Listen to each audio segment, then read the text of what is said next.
onye ijije igugu dị n'ugwu Nsụka. Anyị ijelube barista Charles Ugwu Onowu ndị Igbo.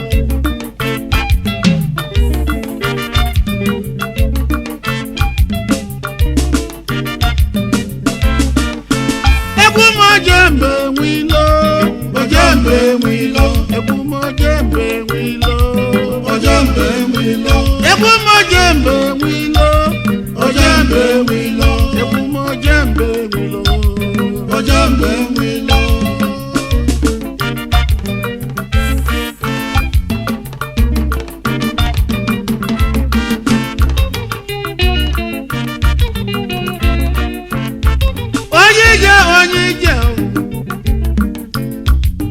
Onye ije na-eje ọ dịka o nwere obe. Oke gaa n'iru. Anyị ejeghị ego n'Igbo n'ibe Echali Ugwu. Onye ọma Echali Ugwu bụ ya ọkụ ụlọ ya bi n'Abuja.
Maka na abụ mụlụ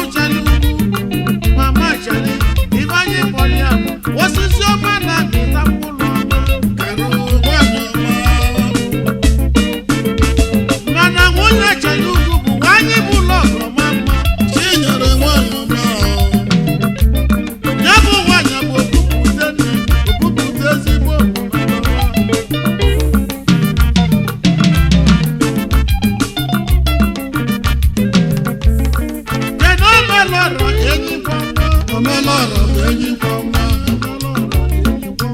omelọrọ enyi kwọnwa Chifu Mike Nwakala onye ọma omelọrọ enyi kwọnwa omelọrọ enyi kwọnwa Mbosi Nwakala ọkwali ndị ya omelọrọ enyi kwọnwa ịmakwa na anyị igwe ebiwe na omelọrọ enyi kwọnwa omelọrọ enyi kwọnwa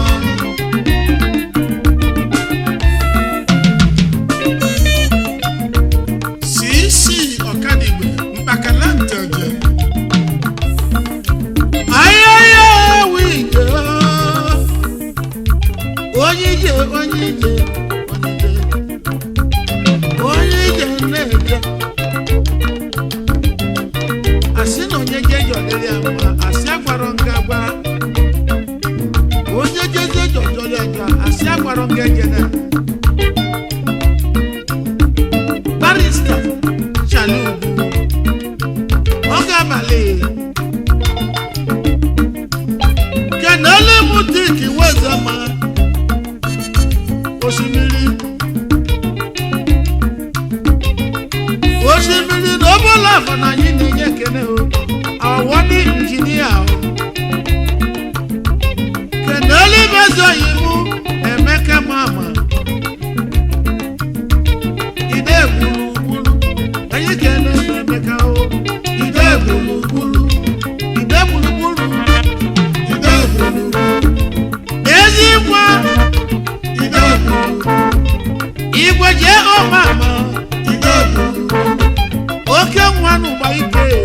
ide gburugburu nne ya bụ ekwu eme ụgba ike ide gburugburu ọka bụ enyi n'ugbo ozi onye ọma. ide gburugburu nne ya bụ enyi Igbo niile ide gburugburu mama ncha bụ ndị be ibe si na chi ide gburugburu Obi Emeka Oduenyi ezude n'ọkụzụ sokwa ije o mmanya nwụrụ be ejali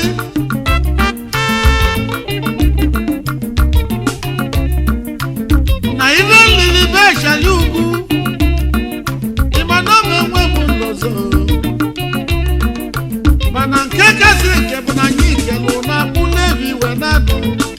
onye ije na-eje ọ dịka o nwere obe ụmụ oje mgbe wilo oje mgbe wilo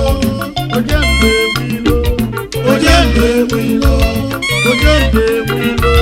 oje mgbe wilo